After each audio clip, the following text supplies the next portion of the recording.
Hello, hello, hello, and happy mid-October to you. I hope everybody's enjoying what I think is most of the country is having some degree of weather change, good or bad. Hope it's working out. Can you believe we're in, let's see, yeah, today's, the middle of October. It's like, where does it go? I thought about saying how many days there were until Christmas, but that was depressing, so I decided not to do that. So we'll just leave that sort of like untouched. It's there, you know it. Okay, today I decided I was going to work on a quote that most of you probably have heard at least once. Some of you may have even said parts of it, but this came from Martin Luther King. Actually, I looked it up and it came from a speech that he gave at Spelman College as long ago as 1960.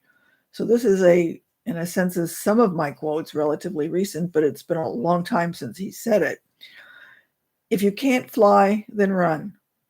If you can't run, then walk. If you can't walk, then crawl. But whatever you do, you have to keep moving forward.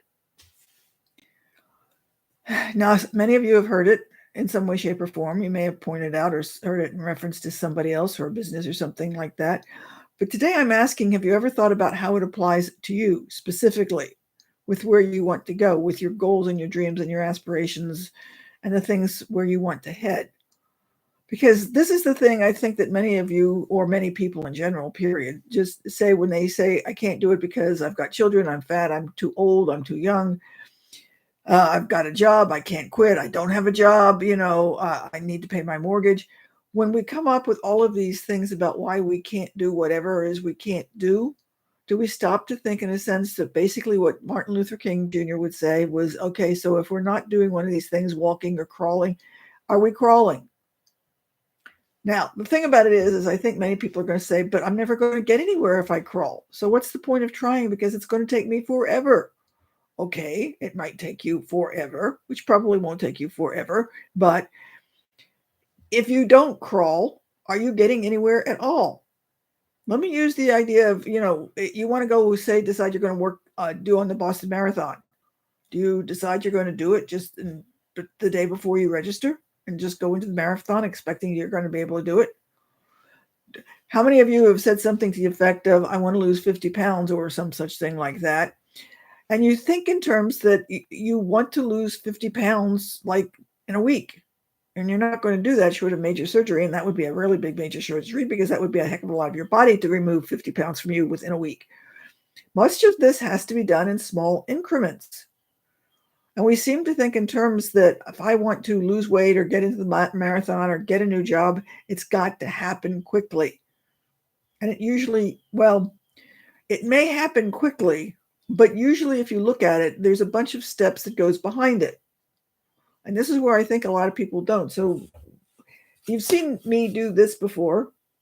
If you see the whole thing, you started out down here and you got a ton of steps, pretend it's a ton, and there you are looking up. What you tend to do, and most people tend to do, is they look and say, look at how far I have to go. Very rarely do people turn around and look back and say, gee, how far I've come. We don't think in terms of what we've accomplished as much as we're looking forward to the things that we have yet to do. And when we see everything we've got to do, we get depressed or down and say, I can't do that. It's too much. And you don't turn around and look at how much you've already done. So you're looking at doing the Boston Marathon or losing 50 pounds or learning algebra or writing a research paper or getting a new job or whatever it is you're looking for. And you're thinking of all the tasks that you need to do and how much that's overwhelming because I can't do it because I've got children, I'm too old, I can't do this, blah, blah, blah, blah. Instead of looking at the crawling behavior of taking small steps at a time, moving forward to getting a little bit closer, even if you moved an inch a day. And in the course of a year from now, you'd be 365 inches ahead of the game. And that's quite a number of feet, which would still be, it'd be like 4 feet or something like that. So you're going to be at least, and it doesn't seem like much, but at least it's progress. Because if you don't make those inch steps today and tomorrow and the day after, a year from now, you're still in the same place. And you're looking at that step 4 feet in front of you and saying, I can't get there. You can't because you're not moving.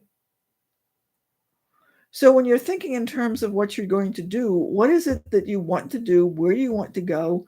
And what can you do on a daily basis that's going to keep you moving, even if it's just a small increment? Don't look at how far you have to go. Look at how far you've come. Decide what you need to do to get up another one of those steps.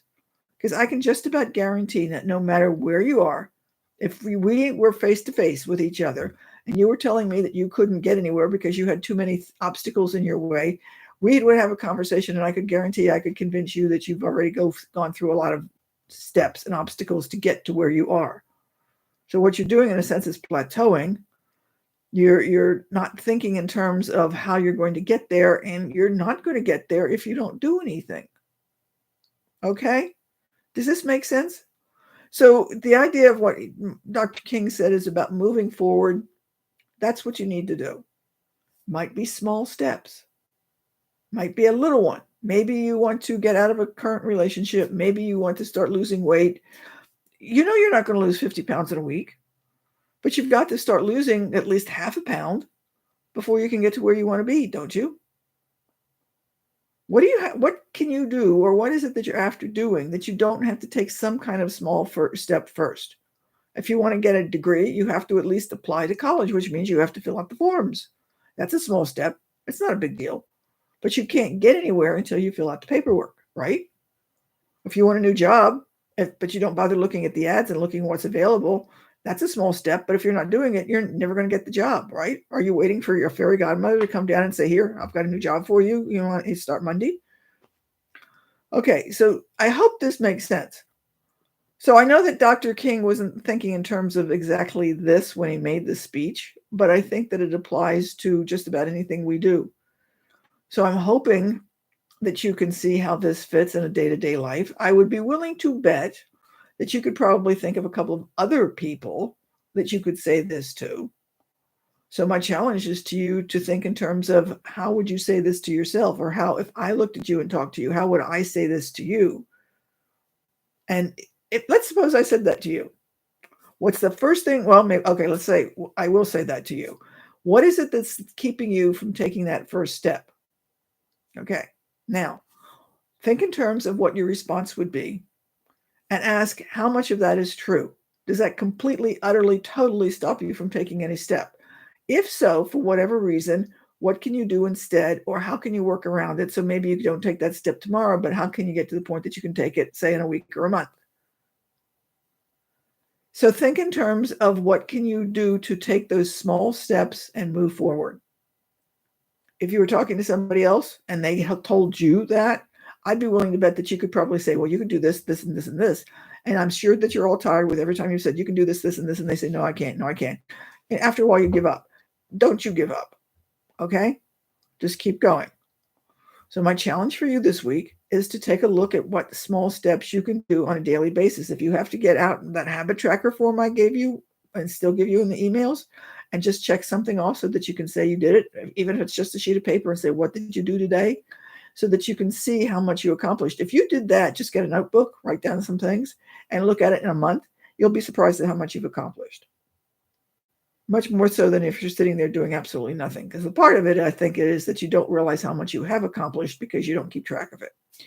Okay, now I am going to give you another link to my reading comprehension. So if reading is one of those things you want to learn how to do better, I do have that. And again, for you guys, it's 60% off, in which I probably won't do ever again for anybody other than you. So you might want to take advantage of it, take a look at it at least. But okay, if you've got any questions, say something and hit reply and ask me about it. Hopefully you can use this for yourself or somebody else, and we will see you next week. Bye.